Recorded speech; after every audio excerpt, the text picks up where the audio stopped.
मंगल मैत्री को 11th class में बिजनेस स्टडीज में आपका फर्स्ट चैप्टर है nature and purpose of business.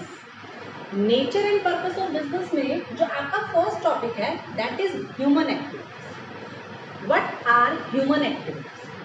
The activities which are performed by the human activities are called human activities. ना मैंने ह्यूमन एक्टिविटीज, द एक्टिविटीज यानी जो एक्टिविटी ह्यूमन बीइंग परफॉर्म करते हैं that are called human activities. अब human activities कितनी तरह की होती है? हमारी ह्यूमन एक्टिविटीज जो होती हैं वो दो तरह की होती है। एक होती है इकोनॉमिक एक्टिविटी और दूसरी होती है non economic activity. Economic activities are those activities whose main motive is to earn money। यानी इकोनॉमिक एक्टिविटीज वो एक्टिविटीज होती है जिनका मेन मोटिव प्रॉफिट अर्न करना होता है। अगर इस मीनिंग में से हम प्रॉफिट को अलग कर दें तो that are called non economic. यानी those activities which are performed by the human beings for their psychological satisfaction that are called non economic activity. जैसे फॉर एग्जाम्पल मैं स्कूल में पढ़ाती हूँ बच्चों को तो दैट इज इकोनॉमिक एक्टिविटी। लेकिन वही मैं अपने घर में मेरी बेटी है या बेटा है उन्हें पढ़ाती हूँ तो that are called non economic activity, क्योंकि वो मैं अपने साइकोलॉजिकल सेटिस्फेक्शन के लिए करती हूँ। ठीक है ना। डॉक्टर अगर किसी पेशेंट को ट्रीट कर रहा है इकोनॉमिक एक्टिविटी, क्यों? क्योंकि वो उसके रिटर्न में उससे फीस लेता है। लेकिन अगर वही डॉक्टर अपने घर में अपने हस्बैंड को, लेडी है फॉर एग्जांपल अपने हस्बैंड को देख रही है, या जेंट्स है तो वो अपनी वाइफ को देख रहा है या अपने बच्चों को देख रहा है, मदर फादर को देख रहा है, तो that are called non economic activity, क्योंकि इसमें प्रॉफिट नहीं है। अब जो आपकी इकोनॉमिक एक्टिविटीज होती है, इकोनॉमिक एक्टिविटीज में तीन चीजें होती हैं। एक होता है आपका business, second is profession and third is employment।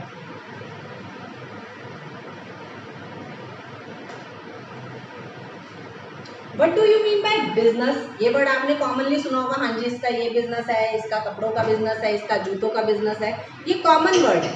लेकिन business refers to an occupation in which people regularly, this is the important, regularly.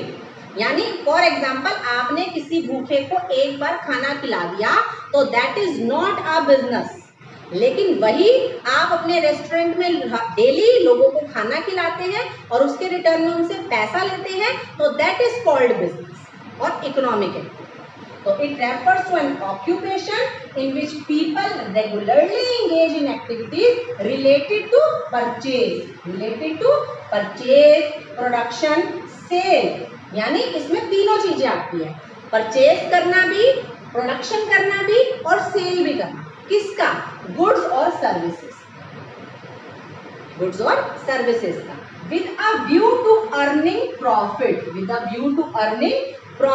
यानी इकोनॉमिक एक्टिविटीज में प्रॉफिट होना जरूरी होता है। अगर इसमें से प्रॉफिट हम हटा दें तो वो एक नॉन इकोनॉमिक एक्टिविटी बन जाती है।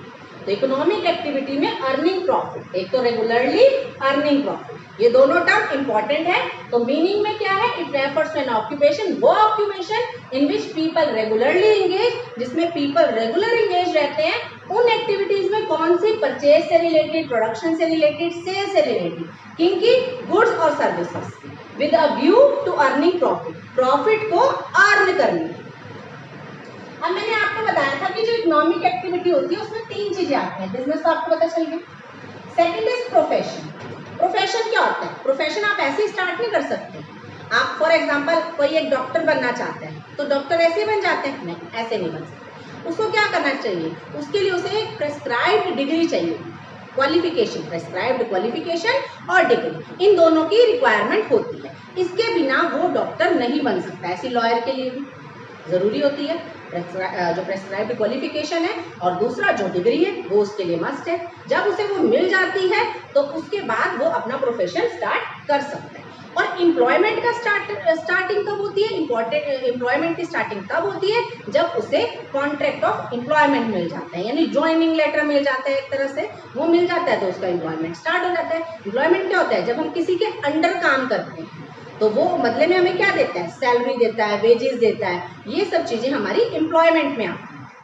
अब तीनों का difference, comparison of business, profession, employment. अब इन तीनों में क्या मेजर डिफरेंसेस हैं कि जिससे हम इन्हें कंपेयर कर सकें। सबसे पहले मोड ऑफ एस्टेब्लिशमेंट, यानी बिजनेस को स्टार्ट करना, प्रोफेशन को स्टार्ट करना और एम्प्लॉयमेंट को स्टार्ट करना। वही सेम चीज है, बिजनेस को स्टार्ट कैसे किया जा सकता है, जब जो एंटरप्रेन्योरशिप है वो डिसीजन लेगा, after the decision of entrepreneurship आप अपने बिजनेस को स्टार्ट कर सकते हैं। लेकिन प्रोफेशन को स्टार्ट करने के लिए क्या चाहिए, हमें प्रेस्क्राइब्ड क्वालिफिकेशन और डिग्री की रिक्वायरमेंट होती है। एंड एम्प्लॉयमेंट के लिए वही सेम कॉन्ट्रैक्ट चाहिए, ज्वाइनिंग लेटर चाहिए, आफ्टर दैट ही आप एम्प्लॉयमेंट स्टार्ट कर सकते हैं। The second difference is qualification. अब क्वालिफिकेशन की क्या होती है, बिजनेस के लिए क्या क्वालिफिकेशन चाहिए होगी, बिजनेस के लिए कोई क्वालिफिकेशन की रिक्वायरमेंट नहीं, इसकी कोई लिमिट नहीं है।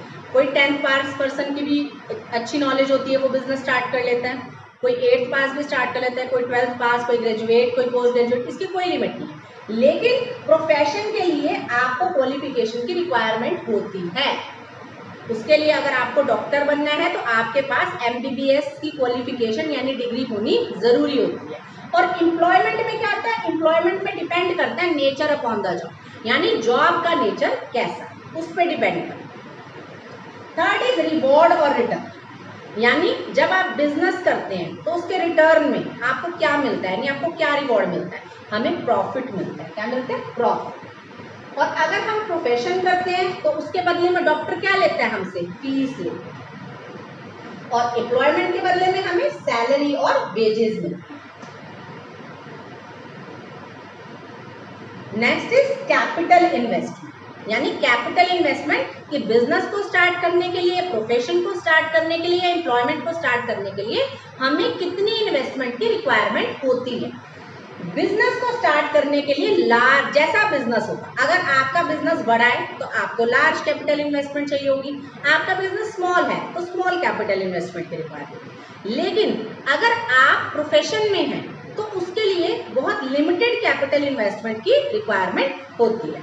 और एम्प्लॉयमेंट के केस में तो हम तो किसी के अंडर काम कर रहे हैं, तो जब हम किसी के अंडर काम कर रहे हैं तो हमें कोई कैपिटल इन्वेस्टमेंट की रिक्वायरमेंट ही नहीं होगी। And the last is risk.